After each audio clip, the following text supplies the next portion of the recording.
JR divine plus நேயர்களுக்கு காலை வணக்கம். இன்னொரு டாபிக் மெமரி லாஸ்.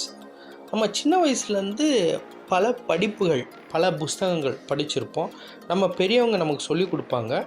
நம்மளோட பல அனுபவங்கள்னால நல்ல விஷயங்கள் நம்ம மனசில் ஆழமாக பதிஞ்சிடும், கெட்ட விஷயங்களும் கூட.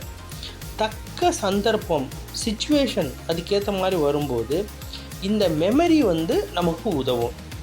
இப்போ நம்ம மெமரி லாஸ் வந்துடுச்சு அப்படின்னா அது ஒரு மிகப்பெரிய இழப்பு. இப்போது சில பேர் சொல்ல கேட்டிருப்பீங்க, நம்ம நாக்கு நுனியில் இருக்குது ஆனால் வரமாட்டேங்குது, நான் சொல்ல என்ன சொல்கிறேன்னு எனக்கு தெரியும், ஆனால் அதை கோர்வையாக அந்த பர்டிகுலர் சிச்சுவேஷனுக்கு ஏற்ற மாதிரி என்னை சொல்ல தெரியல அப்படின்னு நிறையா பேர் சொல்லியிருப்பாங்க. Father of modern psychology Sigmund Freud இதை பற்றி ஒரு மிகப்பெரிய ஆராய்ச்சி பண்ணார். அவர் பல்வேறு படிநிலைகளில் இந்த மெமரியை பற்றி சொல்லியிருப்பார். மெமரியை பற்றி அவரோட லாங்குவேஜில் சொல்லியிருப்பார். அதாவது id, ego, super ego, conscious, unconscious, subconscious. இதில் ஒரு பெரிய ஆழமான சப்ஜெக்டு. அதில் அந்த பிஜின் எக்ஸ்பிரிமெண்ட் இன்னமும் கூட நீங்கள் வலைதளத்தில் போய் பார்த்தீங்கன்னா, அந்த சிக்மண்ட் ஃப்ராய்டுடைய பிஜின் எக்ஸ்பிரிமெண்ட்டுன்னு பார்த்தீங்கன்னா இன்றைக்கு வரைக்கும் உலக புகழ் பெற்றவர். இவர் எப்படின்னா ஒரு யூதர், பிறப்பால் யூதர், ஆனால் பிறந்தது எல்லாமே ஆஸ்ட்ரியா நாடு. இப்போது யூரோப்புள்ள ஜெர்மனிக்கு மேலே உள்ள ஆஸ்ட்ரியா நாடு.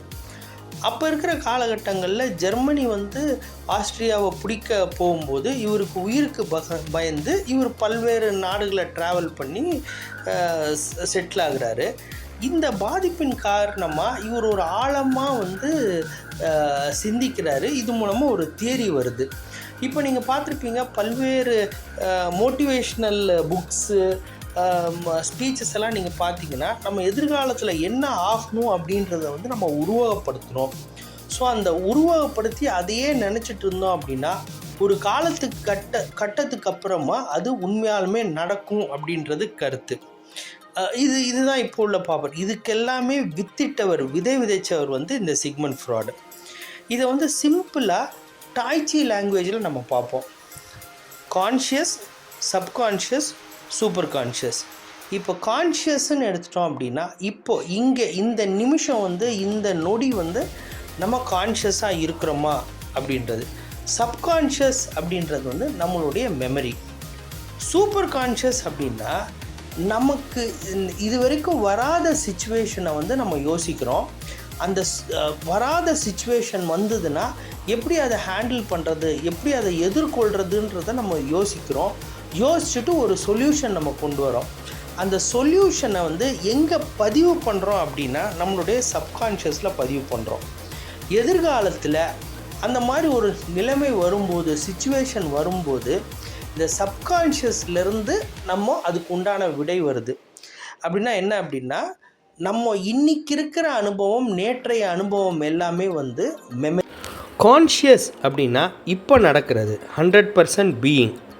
அது எங்கே பதிவாகும் அப்படின்னா மெமரி எங்கே பதிவாகும்னா சப்கான்ஷியஸ். சூப்பர் கான்ஷியஸ் அப்படின்றது இது வரைக்கும் அந்த மாதிரி ஒரு சிச்சுவேஷனே நடக்காத சிச்சுவேஷனில் எங்கேருந்து நமக்கு விடை வரும் அப்படின்னா யூனிவர்ஸ்லேருந்து வரும். யூனிவர்ஸை எடுக்கிறது தான் டாய்ச்சி யூனிவர்சல் எனர்ஜி. அந்த யூனிவர்ஸ்லேருந்து அந்த பர்டிகுலர் சிச்சுவேஷன் கூட விடை கிடைக்கணும் அப்படின்னா சூப்பர் கான்ஷியஸ் அதை யூனிவர்ஸ்லேருந்து எடுக்கணும். இந்த வீடியோ உங்களுக்கு பிடிக்கும்னு நான் நம்புகிறேன். உங்களுடைய சொந்தங்கள் மற்றும் நட்பு வட்டங்களுக்கு ஷேர் பண்ணுங்கள். நன்றி, வணக்கம்.